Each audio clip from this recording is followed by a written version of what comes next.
So I think this is going to be interesting.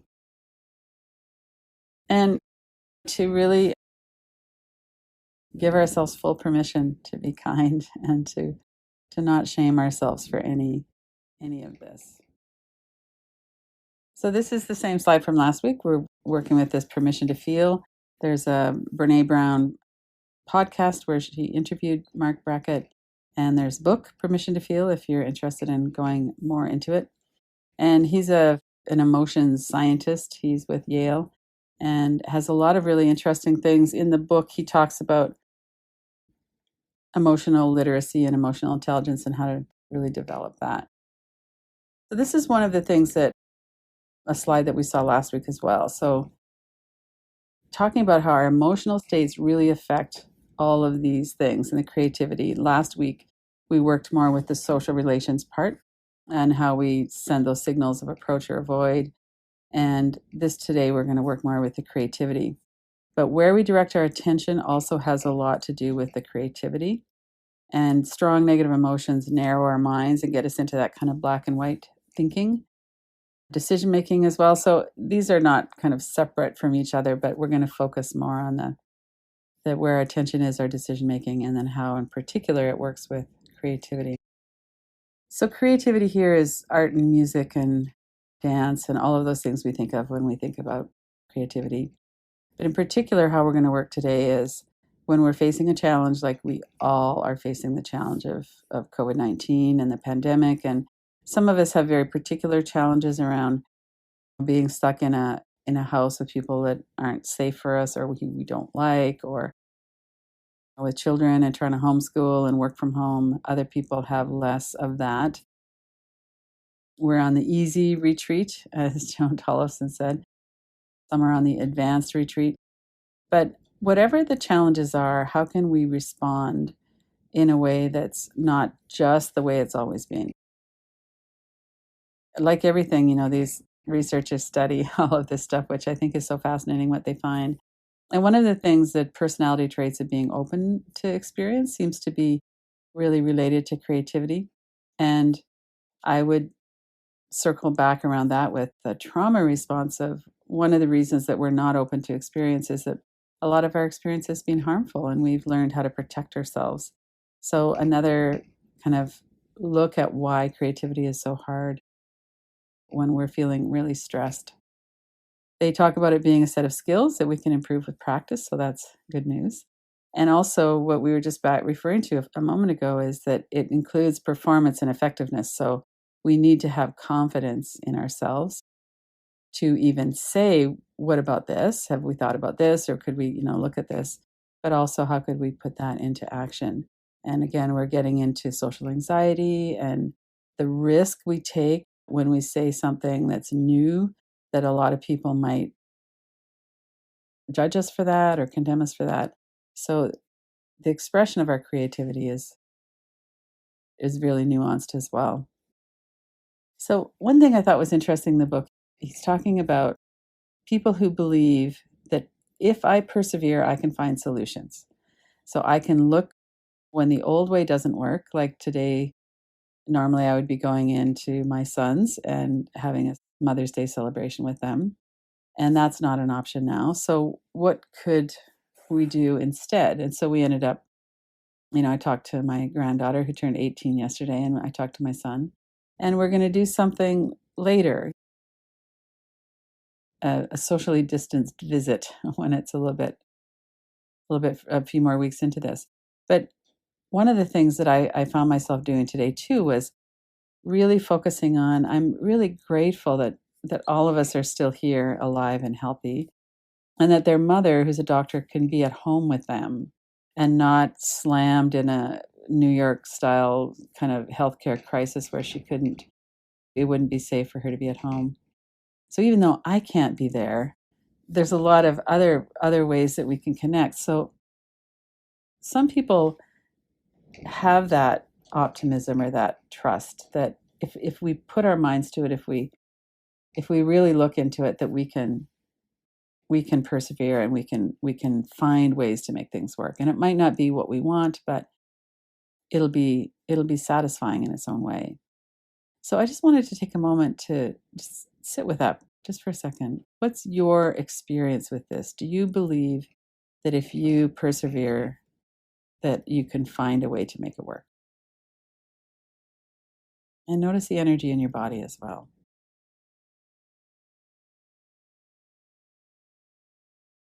And then the opposite of that belief would be the despair we feel when we feel like there's nothing that I can do. I'm in this situation, I can't see a way out of it, and there's nothing that I can do that will affect any kind of positive change. Most of us are probably somewhere on a continuum there, but where are you? Do you mostly believe that that's true, that you can affect some kind of change? So to sit with that for yourself, do you feel like you have the capacity, if you persevere, that you could find answers that might not be the same? Or do you feel, are you more on that despairing of there's nothing I can do that's really going to create positive change? And really acknowledging that we're all somewhere there in the middle. And notice your breath, notice your body for a moment.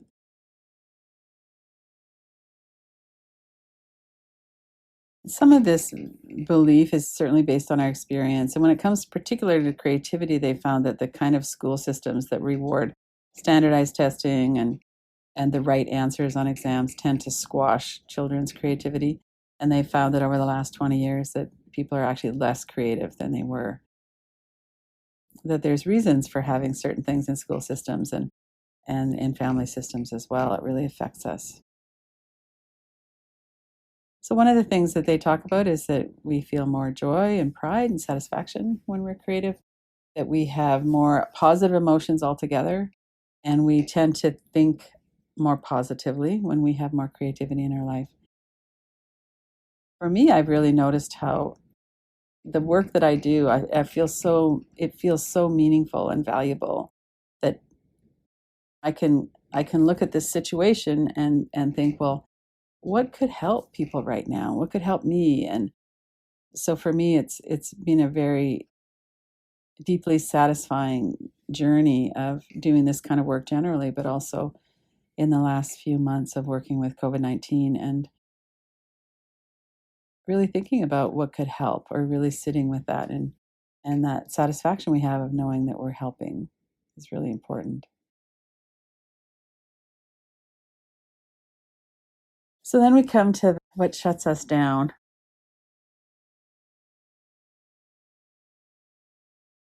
It's the inner critic again that comes in so often to try and keep us playing small so we don't risk saying something that could get us judged. And a lot of times this, is really well established in school. There's a pretty risky environment in terms of speaking up and saying, well, what about this? What about this? And brainstorming is often shut down with, well, that's a stupid idea. Or it's not just children that are like that. We often see this in workplaces too. So we're made to feel like if our idea isn't perfect, we shouldn't say it because we're going to be judged for it. And then we have the inner critic, which says things like, who do you think you are? Somebody else would have thought of this if it was an important thing, if it was a valuable thing. Like, what makes you think you have the right to be creative, or to think that your ideas are even worthwhile? Let's stop there for a minute and just kind of sit and look into that. I can't be creative because it comes up for you,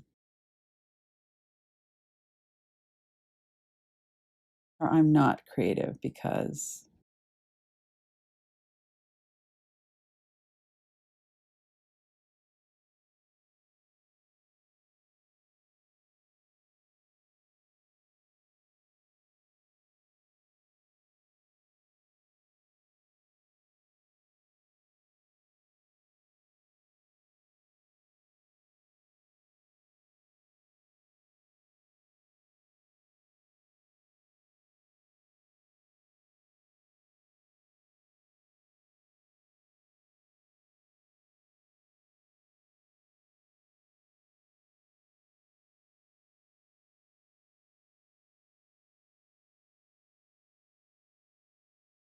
And like always, when we're working with the inner critic, we don't exactly want to shut it down. it's better if we can make friends with it. And sometimes we need to say, shut up. I'm not going to listen to that anymore. I can understand that it's useful in some ways because I'm protecting myself, but I'm going to bring all of me into this, not just that primitive brain kind of reflexive protection. So it's interesting and valuable, I think, to know how this can really shut us down and how we can stay present and move forward into it as well. So there's two types of thinking that they talk about. Convergent thinking is something that we're all probably pretty familiar with. It's one answer, one correct answer. We get there through linear thinking. And the thing that I thought that was interesting around the trauma piece is that strong negative emotions narrow our minds and we get into this kind of black and white tunnel vision. And also, when we've been hurt by other people, we tend to get into that black and white thinking as well, where we get rigid, we lose our sense of humor, we feel threatened with people, and we really need other people to agree with us. We have quite a compulsion around people agreeing with our answer, and our answer is the right answer. So we lose our ability to kind of look at things on a continuum or look at things on, well, why does that person believe what they believe and how could I understand that more? So the inquiry, everyone should wear a mask. Whether you believe that or whether you don't, or whether you're somewhere in the middle, or in certain circumstances, people should. But let's just use this as an example, or you can pick another example if something else has more relevance to you. So, what are some of the beliefs that you have about people wearing masks?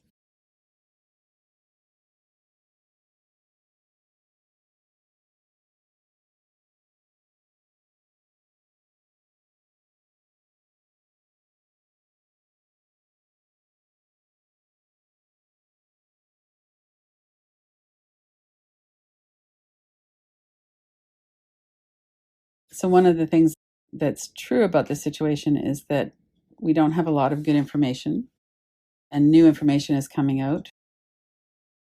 It seems every week there's something new being discovered or said or something. But there is kind of a general consensus now, I think, that wearing a mask, a non medical mask, in regular situations at the grocery store, when we're out around people, can help reduce the spread of the virus. So it doesn't completely eliminate it, but it definitely helps. And we're all in a different situation around what we're willing to do. One of the things that is really a feature of this virus is that a lot of people are saying, well, it doesn't affect me. I am young, I'm healthy, I don't think I'm at risk, so I'm not going to wear a mask. And other people are saying, well, you might not have any symptoms.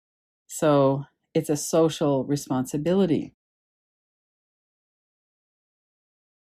And then we get into judgments about people. If you don't wear a mask, it means you don't care about my health.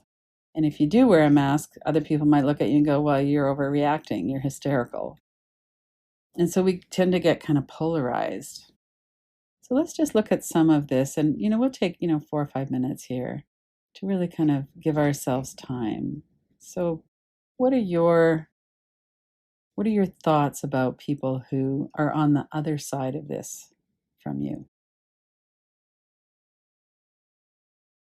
Uncaring, stupid, uneducated, delusional, hysterical. What are some of the things that come up? And then really work with the tools. So if you're hearing words or you're having visuals, tapping is really effective. Bring your attention into the sound and sensation of the tapping on your forehead. If it's visual, you could put it on the wall on the other side of the room, put a frame around it. Shift your focus from the picture to the stuff on the outside. What's your reaction here?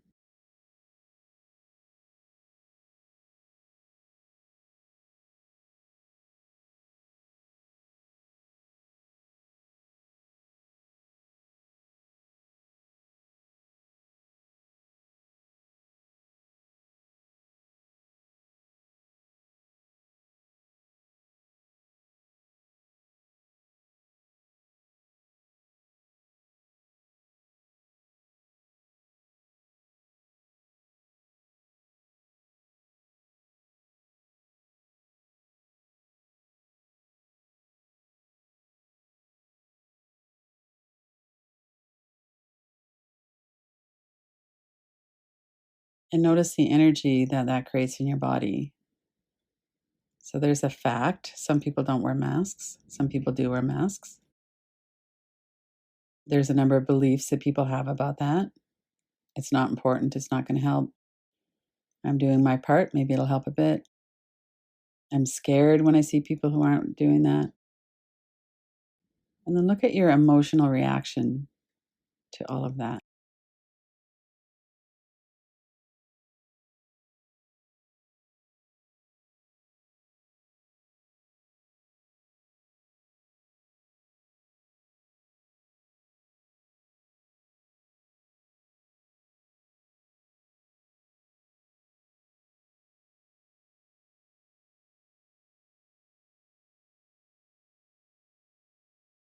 And notice if there's a lot of commitment to your ideas, a lot of, if there's any shaming of people who don't agree. Notice the vehemence, if there's any kind of righteous indignation. Just notice your experience and stay really grounded in your body and your breath. Try to resist shaming yourself or shaming others.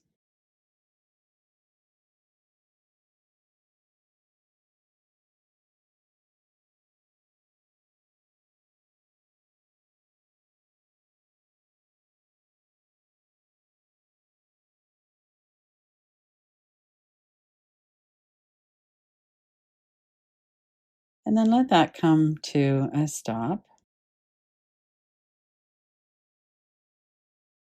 Using the same example as you've been working with, whether it's a mask or something else. So, divergent thinking moves in all directions and it assumes that there's a whole bunch of different solutions. Some of them are going to be really kind of off the wall, unusual, creative, and oftentimes that's what sparks something that's going to be really helpful.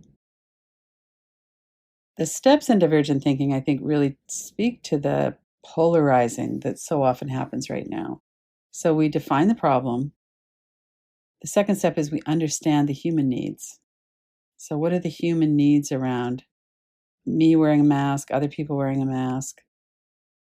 If I have a compromised immune system, then I'm going to feel a lot more strongly about that if someone's not wearing a mask because they're putting me at more risk.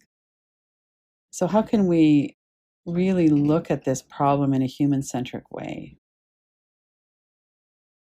Well, let's sit with this for a minute. And if you were to bring anything from this page, assuming there's a lot of different solutions to this, and to this meaning not spreading the virus, not just the mask issue, what comes up when you take a few deep breaths and let yourself brainstorm for a minute? How could you reach people who are on the other side of what you believe? Or are there other ways to do this? What comes up?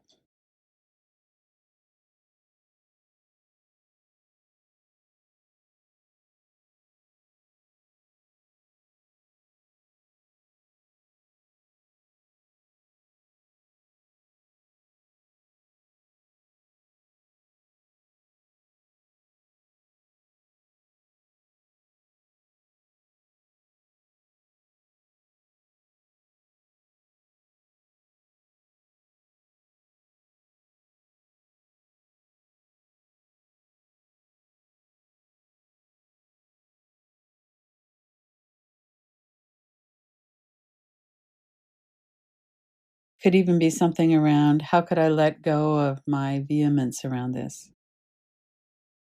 Are there any creative ways I haven't thought about where I could think about this differently or react to it differently?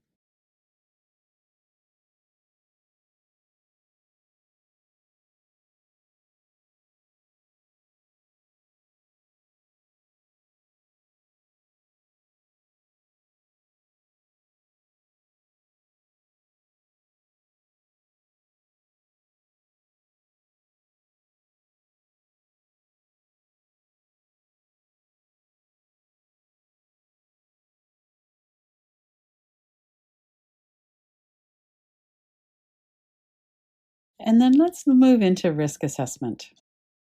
So, one of the reasons why this is so charged is because it's risky. And that's the truth. There's there's a virus, there's a pandemic, it's worldwide. And depending on how people are taking action, it's going to have a big impact on how this rolls out in different communities. And we're about to see in real living color here how it's going to roll out in different countries and states and provinces, and people are doing different things at the local level as well. And how is that going to work?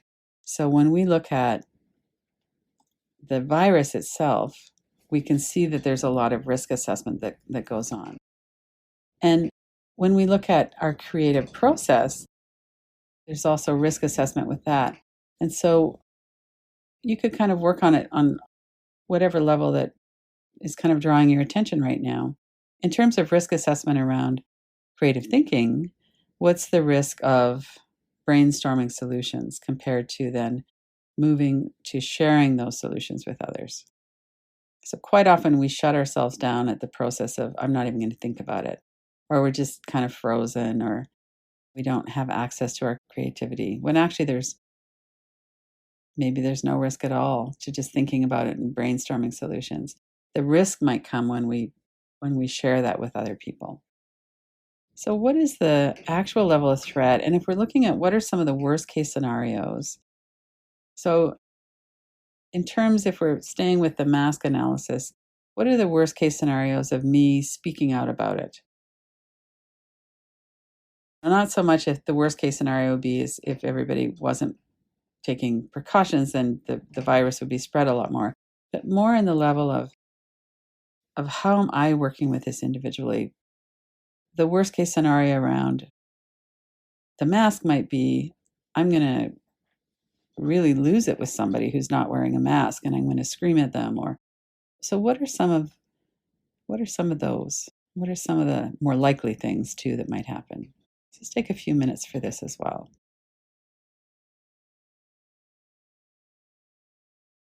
Can I afford to take this particular risk?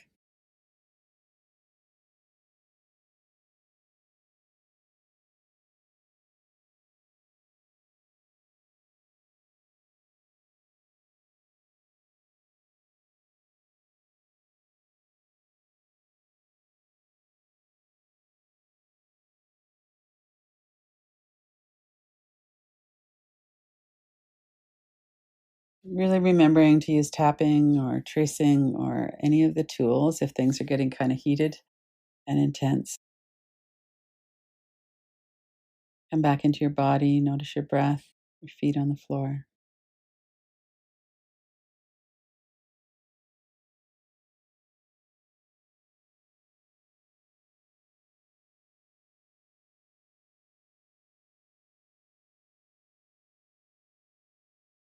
And also considering if there's a middle ground somewhere here. So going from, I'm not going to say anything to anybody about the risk I'm taking when you're not wearing a mask, to I'm going to scream at everybody I see on the street. So is there somewhere in there in the middle where you can express yourself and have some impact on your safety? And that would be within your window of tolerance. That's something that feels like, yeah, I could do that. It would be healthy for me to do that, or something like that. And let yourself brainstorm. Just see what comes up.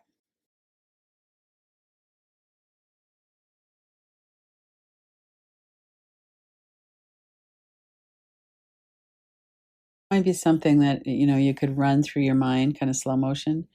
Okay, this option, what would that look like and feel like? Kind of bring it up. Really let yourself experience that. Try a different one. Try another one. We could probably work with this for several minutes at least. But maybe that's something you could think about doing for later if you're interested in that.